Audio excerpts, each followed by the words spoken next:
everyone, and welcome to English Pod. My name is Marco. My name is Catherine, and we've got an upper intermediate level lesson for you guys today.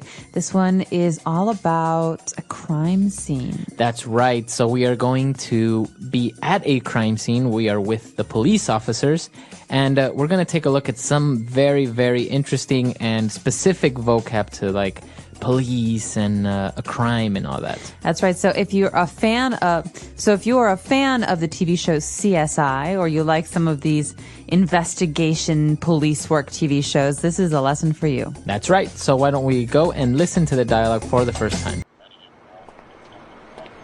All right, Officer McGraw, give it to me straight. What are we looking at here? Detective McGee, we're glad to see you. We could sure use your expertise on this one. It's a break-in, but nothing seems to have been stolen. We received a call from the Bear family at around 10:30 this morning. They'd gone out for a walk before breakfast and came home to this mess. Broken chairs and porridge all over the place. Apparently, Mama Bear had made the porridge a little too hot, you see, and they were waiting for it to cool down. Okay, then, let's start examining the evidence. Have the forensics team been in yet? Yes, sir. They found some fingerprints on the bowls and are analyzing them back at the lab as we speak. Hopefully they will be able to identify the burglar soon. Aha! What's this? A strand of golden hair. This is a very important piece of trace evidence, McGraw. It tells me the suspect has long golden hair, and very few men have long golden hair. So our criminal could be a woman. A woman? Was she working alone? Did she have an accomplice? An accomplice? No, McGraw. She was definitely working alone. See here, there are footprints in the porridge. Here on the floor, small footprints. This tells me that our suspect is small and could possibly be a child. A child? Surely not, sir. We must follow the clues, McGraw. The evidence doesn't lie. Now, let's reconstruct the crime. The suspect came in, sat in each chair, breaking the smallest one into little pieces. Next, the porridge. She obviously tried to eat it, and because it was so hot, she dropped it on the floor, making this mess. Interesting. These footprints seem to lead upstairs. McGraw, did your officers clear the scene? Well, there was no one down here. And maybe we forgot to check upstairs. Hey, what's with all the noise? I'm trying to sleep up here. There she is. Get her! All right, we're back. So a lot of interesting phrases there. They are obviously investigating a break-in. Okay, a break-in, yeah. So someone broke into this family's house, so they have to investigate the evidence and some of the things that were left behind. So now why don't we take a look on language takeaway, some of the specific words they used. Language takeaway. All right, the first word that we have is forensics, the forensics team. Forensics team. So a forensics team is a team at a police department or a police station that studies the things that are left behind after a crime. All right, so that team goes and collects the evidence. So you could look at hair or fingerprints or footprints, things like that. A forensics team is kind of like a team that puts together puzzle pieces, trying to figure out what the story was.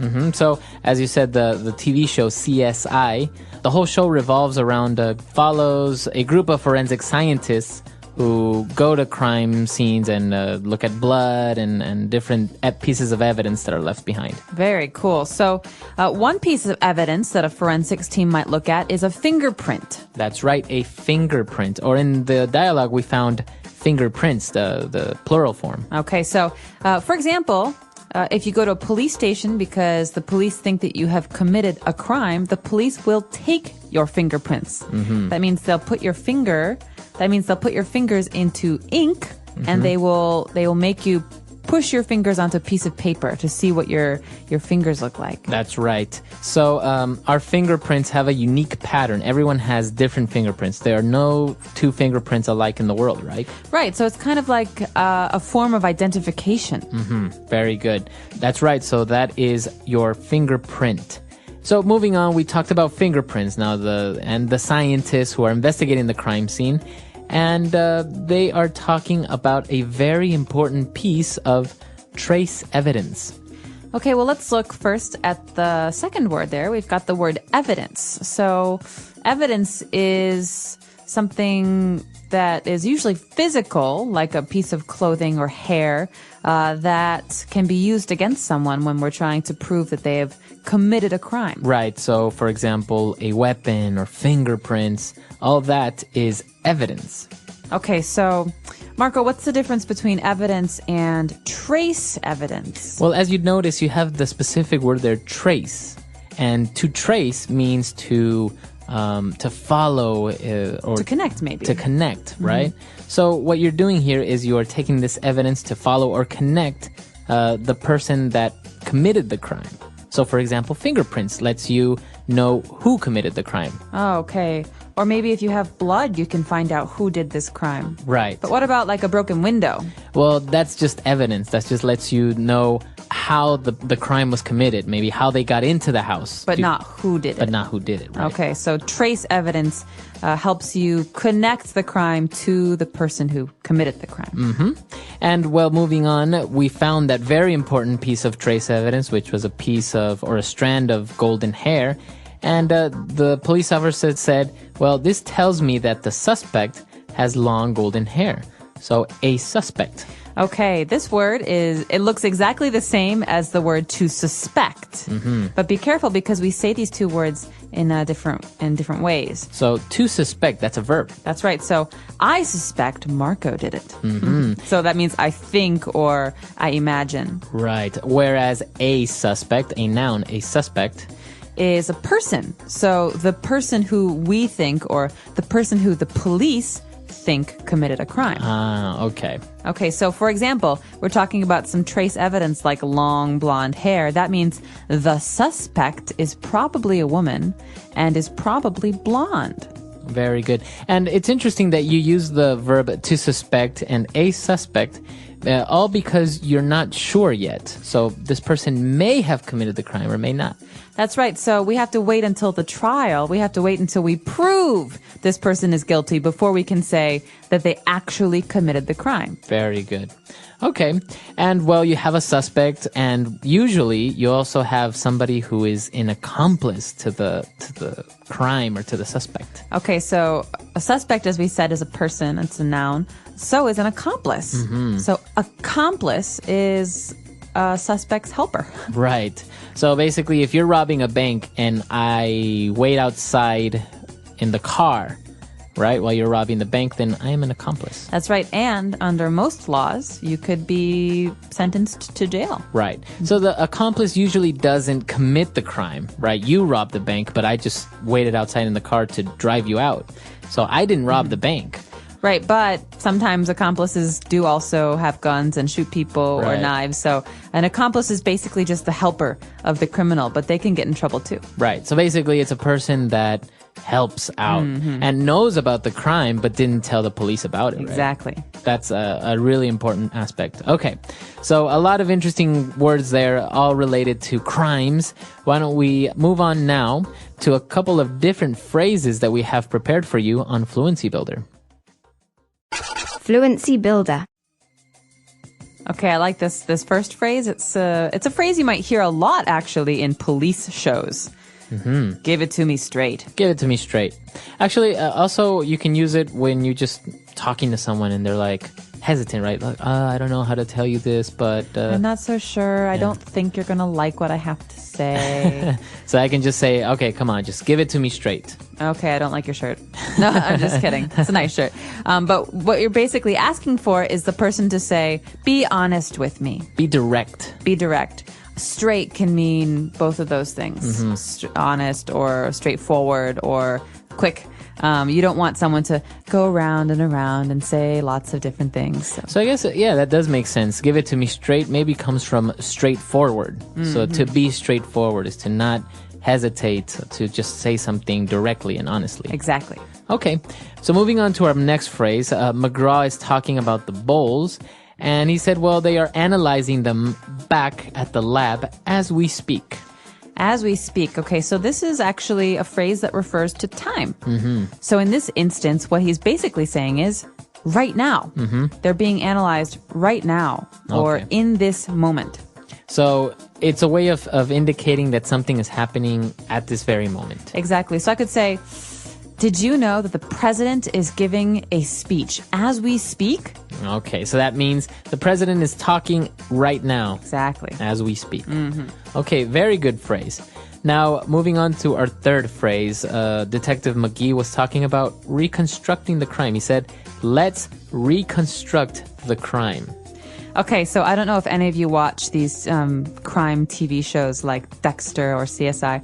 This is my favorite part Right. because they tell you exactly what they believe happened. So to reconstruct means to build again or to recreate, to create again. So basically they start at the beginning and they pretend to follow what happened during Right. the crime. So that's basically the verb to reconstruct, to rebuild, recreate. Okay, reconstruct the crime. Very good. And what about our last phrase? Okay, so our last phrase is, again, a very typical police phrase. You hear this a lot when there's been a crime or on TV when they're talking about the scene of the crime. That means the place where the crime happened. And the police say, we need to clear the scene. Or, did the officers clear the scene? So to clear means to empty out. Right, but they're not talking about emptying out the evidence or removing everything from the house.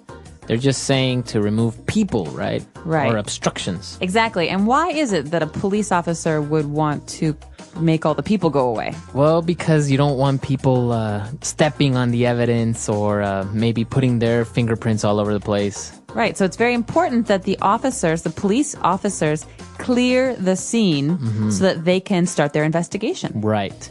Very good. A lot of interesting phrases there. I think we should go back. Why don't we listen to the dialogue for the last time, and we'll come back and talk a little bit more about this really interesting topic. All right, Officer McGraw, give it to me straight. What are we looking at here? Detective McGee, we're glad to see you. We could sure use your expertise on this one. It's a break-in, but nothing seems to have been stolen. We received a call from the Bear family at around 10:30 this morning. They had gone out for a walk before breakfast and came home to this mess. Broken chairs and porridge all over the place. Apparently, Mama Bear had made the porridge a little too hot, you see. They were waiting for it to cool down. Okay then, let's start examining the evidence. Have the forensics team been in yet? Yes, sir. They found some fingerprints on the bowls and are analyzing them back at the lab as we speak. Hopefully they will be able to identify the burglar soon. Aha! What's this? A strand of golden hair. This is a very important piece of trace evidence, McGraw. It tells me the suspect has long golden hair, and very few men have long golden hair. So our criminal could be a woman. A woman? Was she working alone? Did she have an accomplice? An accomplice? No, McGraw. She was definitely working alone. See here, there are footprints in the porridge. Here on the floor, small footprints. This tells me that our suspect is small, and could possibly be a child. A child? Surely not, sir. We must follow the clues, McGraw. The evidence doesn't lie. Now, let's reconstruct the crime. The suspect came in, sat in each chair, breaking the smallest one into little pieces. Next, the porridge. She obviously tried to eat it, and because it was so hot, she dropped it on the floor, making this mess. Interesting. These footprints seem to lead upstairs. McGraw, did your officers clear the scene? Well, there was no one down here. And maybe we forgot to check upstairs. Hey, what's with all the noise? I'm trying to sleep up here. There she is! Get her! So you mentioned a couple of different shows such as Dexter and CSI. Do you watch any of these shows? I do. I'm a big fan of Dexter. Dexter. And Dexter, as you know, works at a police station in Miami, and his character is in forensics. He analyzes blood. Right. He's like a blood expert. Yes. But it's interesting because he commits crimes himself. So he uses his knowledge to help him to not get caught. Right. So he's both a criminal and he's a police officer. But he's kind of like a superhero criminal, right? Because he doesn't kill for fun or pleasure. He just takes out people who kind of deserve it, right? Yes, but he does kind of do it for pleasure because he's obsessed. he can't not kill. So instead of killing good people, he decides he will only ever kill bad people. It's a really good show. I've watched a couple of episodes, and it's very, very good. The same as CSI. There are a couple of different versions. There's CSI Miami, New York, and Las Vegas. But my favorite is Las Vegas. It's very, very good. And also Law and Order. I've watched a couple of episodes of Law and Order. It's pretty good. Yeah, they often talk about forensics because they have both parts. They have the police part and the law part with the lawyers who have to use the evidence in court. Very interesting. And there's also, forensic scientists, they take a look at the evidence, but I think also they examine the body back at the morgue, right? That's right. They look at the body to find out what happened to the body. This is all a part of reconstructing the crime. So this person is also sometimes called a coroner, right? Okay, the person who analyzes the body. It's pretty scary though if you think about it, having to to analyze a body. After, I don't know. I think you have to be very experienced doctor. It's a very interesting. I don't even know how somebody becomes a forensic scientist, for example. Oh, Do you can study go to this school at for school? it. Yeah, they I have think lots there's of forensic programs. I think I saw on Discovery Channel they have a reality TV show about students, forensic students, and they're actually taken to real crime scenes, and then they get eliminated one by one. I'll have to look it up. Well, I'm curious to know, have you ever heard of this before, forensic science or forensic anthropology? There are lots of people who study this and who do this as a job. And if you're not interested in that, maybe you could tell us about what kind of crime drama TV shows you like, because we certainly love them here. Our website is englishpod.com. All right, we'll see everyone there. Bye.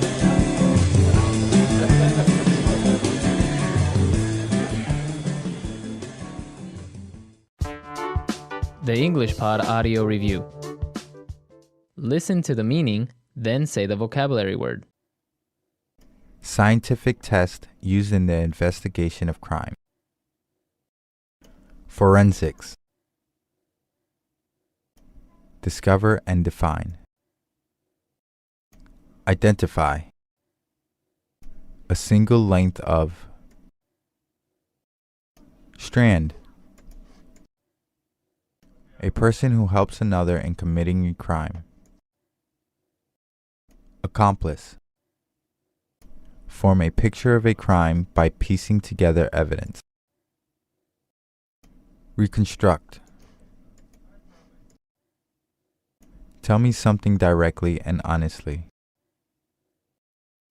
Give it to me straight. Think something is false. Suspect. Let's try that faster. Form a picture of a crime by piecing together evidence. Reconstruct. Think something is false. Suspect. Tell me something directly and honestly. Give it to me straight. A person who helps another in committing a crime. Accomplice. A single length of. Strand. Scientific test used in the investigation of crime. Forensics. Discover and define. Identify. Now say the word and hear it in a sentence. Give it to me straight. Give it to me straight, doctor. How long do I have to live? Give it to me straight. I want a shot of vodka. Give it to me straight. Give it to me straight. Give it to me straight. Is the steak delicious? Forensics.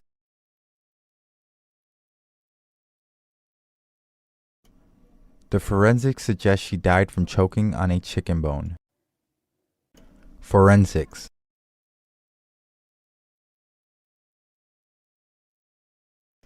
We don't know how he was able to break into the bank. We must wait for the forensics. Forensics.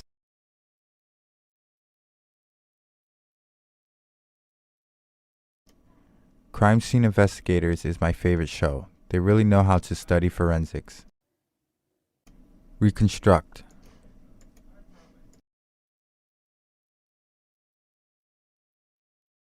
The computer can reconstruct how the building used to look. Reconstruct.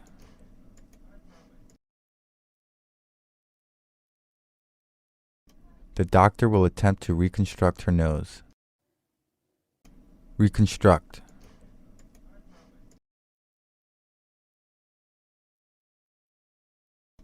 After the storm, the family had to reconstruct their house. Suspect. The main suspect in the robbery is your brother. Suspect. She is the main suspect for the cookie thief. Suspect. From the size of the footprint, the suspect is a child. Identify. The police used the computer to identify the young woman. Identify.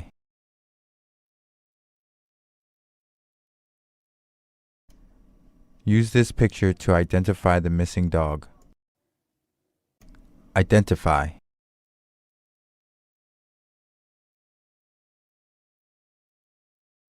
After watching the video, the cops were able to identify the bandits within a few hours.